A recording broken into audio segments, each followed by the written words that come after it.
And so while we're focusing on the long run and investing in our human capital, right? What we're essentially doing is we're increasing the stock of capital, be it physical capital or human capital, right? And so if you think of Tom Hanks making his fishing net, he sacrifices catching fish at that time so that he can catch more fish at a later time. But if you think about it, each additional tool or unit of capital is going to be less productive than the one before it. And economists call this diminishing marginal productivity, or we could also call it diminishing returns. Right, these are essentially the same thing. And so the idea is that, let's say we have productivity on the y-axis, and let's say amount of capital on the x-axis. The idea that I'm going to try to convince you of is that the relationship between these two looks something like this. It should be smooth. That's a bump in my paper, right? Okay, so it diminishes. Each additional unit of capital adds less value or less productivity than the one before it, okay? And so the example I like to use let's suppose that I give you the instructions to build me a house, right? You want to build me a house, which requires, wood and nails, okay? If I don't give you a hammer, you're probably not going to be very productive, right? There's only so many, nails that you could punch into the actual wood, right? You probably could punch 0 into the wood, but let's pretend you could get at least 1 before you break your knuckles, okay? If I gave you a hammer, though, so if I give you 1 hammer, right? So let's say here's 1 hammer, right? Your productivity has increased dramatically. Okay. If I give you a second hammer, right? So now you have 2 hammers. Well, maybe you're a little bit more productive, right? But you're certainly not going to be twice as productive, right? There's only, if you're holding a hammer in each hand and trying to hammer nails, you might get more nails done, but probably not, right? And if I give you a third hammer, let's extend this line here, right? You can see that if we're more productive, it's of a negligible amount, right? And so here, right, what we have is the idea of diminishing marginal productivity, right? A third hammer does not enable you to build a house any faster, really, than having 2 hammers, right? And 2 hammers, it still might not help you increase the amount of houses you can build, okay? But what this means, if you think about it, what this means is that if there's a country that has a lot of capital, right, and there's another country that has very little capital, what we should see is the capital moving from the capital rich country and to the capital poor country. And the reason why is because if you think about it, this country, whatever country this is going to give up this last unit of capital here, which is only adding a tiny bit of productivity, and they're going to give it to a country that might be here where it would add a tremendous amount of productivity. And so what this suggests is that this country, the country that has 3 hammers, let's say, should be willing to sell the third hammer for a very low price because it's only increasing their productivity a tiny bit, and the country that is buying or receiving the hammer should be willing to pay a very high price, right? Because it's increasing their productivity dramatically.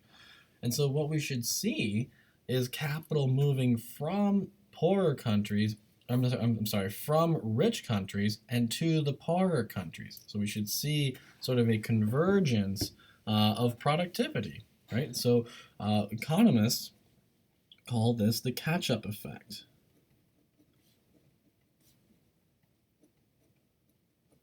And the catch-up effect, right, is the idea that poor countries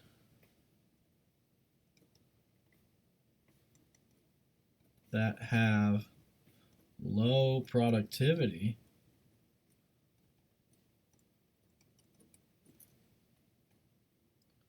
should grow at a faster rate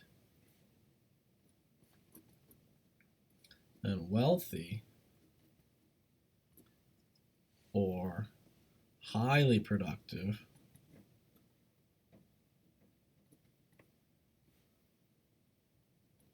countries, and ultimately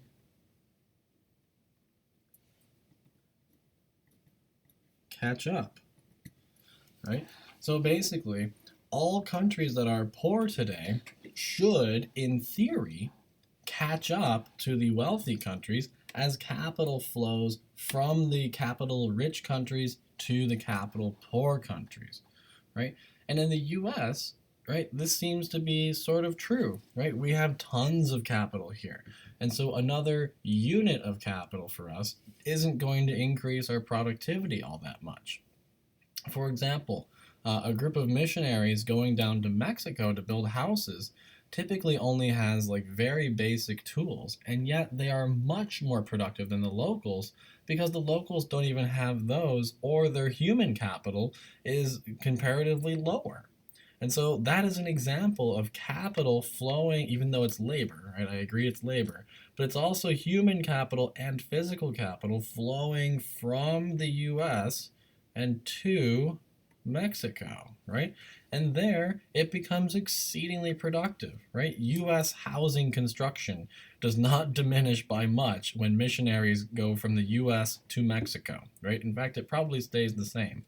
But housing construction in poorer countries increases dramatically when missionaries go and build those houses, right? And that's just what we said right here, right? You send people to build houses to a place where there's no people building houses, their productivity skyrockets. But here, we only sacrifice a little bit, okay? And so what we should expect to see is just a general convergence, right? And that we don't see this is evidence that there's something else going on. But that's a topic for a different class, which we could call economic development. And you should all take that class at some point. It's a wonderful class. It could change the way you see the entire world. Okay, but let's sort of go over a few sort of potential problems, or at least a few things that we could do. Right. So one thing that we could do is promote education. Okay, so the U.S. Has sort of a wonderful or a very good higher education system. So post-secondary education in the U.S. is very good. Right, people come here from all over the world just to study, and typically they'll be their country's best and brightest. But what if they come to the U.S. and then sort of never return to the home country? Right? The home country doesn't gain from the increased human capital of that person. Okay? And so we call this brain drain, where the top students go to another country to get educated, but then never return. And so if you want to know more about that topic, go check out a book by Garrett Jones called Hive Mind.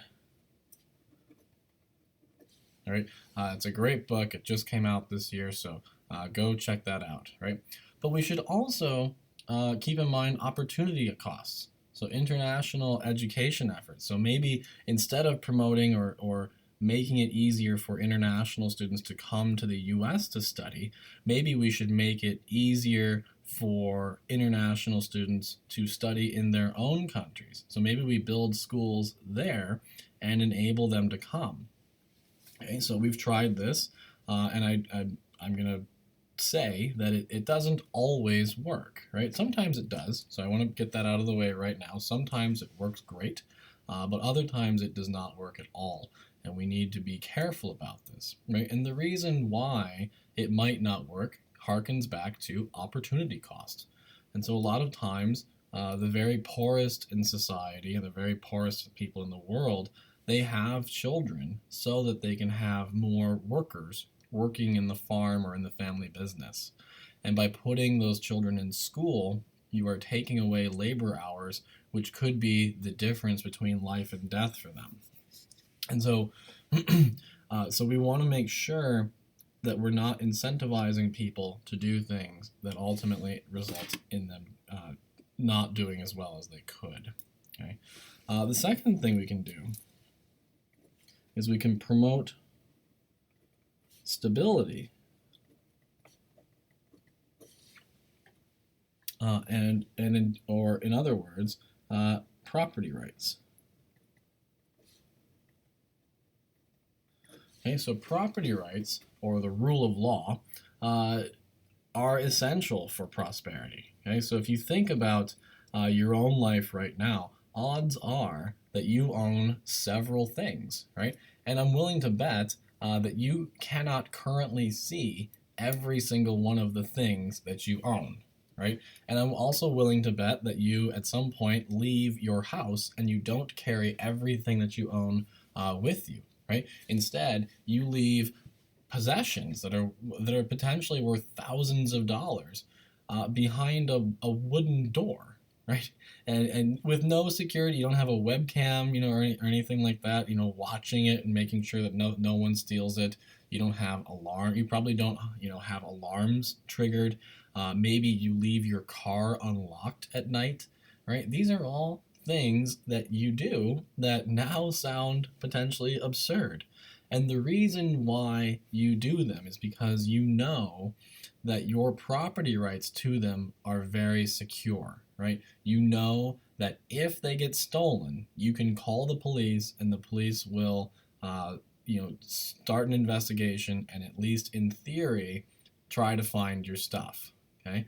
But what if you don't have secure property rights? What if you don't have any real recourse to theft? Then what would happen?